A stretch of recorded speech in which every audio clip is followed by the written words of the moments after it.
United forum of bank unions की chief labour commissioner की मध्यस्थता में केंद्र सरकार और भारतीय बैंक संघ के साथ हुई वार्ता बेनतीजा रही। अब आज और कल सभी सरकारी बैंकों में 2 दिन देशव्यापी हड़ताल रहेगी।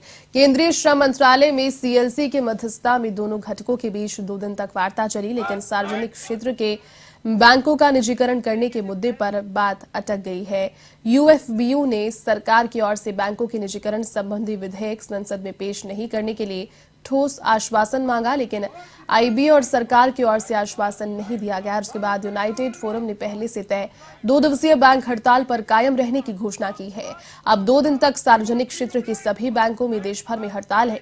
प्रदेश में भी इस हड़ताल का व्यापक असर रहने वाला है। प्रदेश में सार्वजनिक क्षेत्र के बैंकों में 4000 से ज्यादा शाखाओं में 2 दिन बैंकिंग सेवाएं नहीं मिलेगी। प्रदेश के 20,000 बैंक कर्मचारी और अधिकारी इस हड़ताल में शामिल होंगे। इस हड़ताल की वजह से प्रदेश में करीब 20,000 करोड़ का बैंक कारोबार प्रभावित होगा।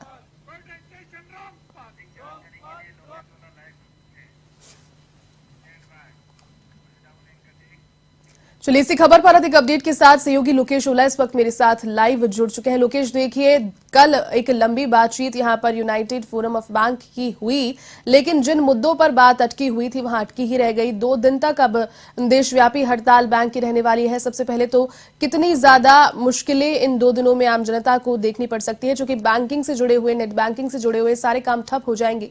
क्या जानकारी आपके पास इससे रिलेटेड?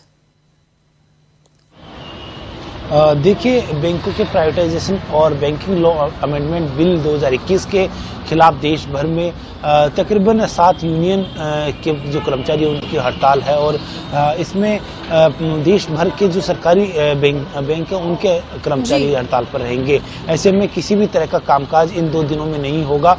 जिस तरह से लगातार जो केंद्र सरकार और जो बैंकिंग यूनियन है उनके साथ वार्ता हुई, लेकिन कोई समझौता नहीं हुआ। उसी के चलते 16 और 17 दिसंबर को देशव्यापी हड़ताल है।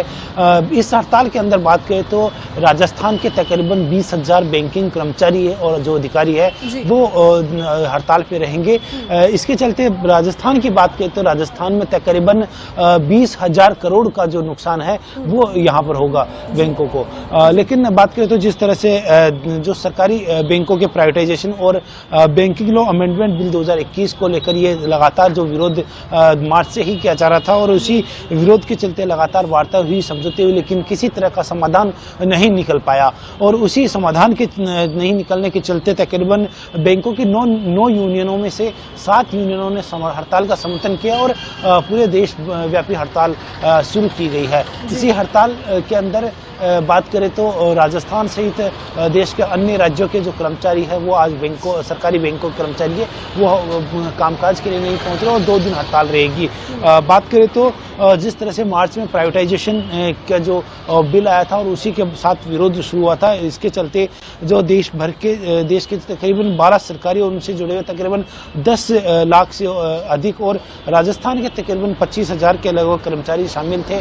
और उसी के साथ साथ लगातार जो वार्ता हुई, वार्ता के बाद में कर्मचारी पुनः काम पर लौटे, लेकिन तकरीबन पूरा 1 साल बीतने को आया, लेकिन अभी तक कोई वार्ता के शायद जो समझौते हुए थे उनका अमल नहीं किया गया। इसी के विरोध में एक बार फिर से जो बैंक कर्मचारी है उन्होंने हड़ताल का रुख किया और तकरीबन आज 16 और 17 जो दिसंबर है उसके दौरान की आगे 2 दिनों तक सभी सरकारी बैंकों में हड़ताल और किसी तरह के काम इन 2 दिनों में नहीं होंगे। ऐसे में आम जनता को काफी समस्याओं का सामना करना पड़ेगा। साथ साथ तकरीबन राजस्थान की बात करें तो राजस्थान में तकरीबन 20 करोड़ का जो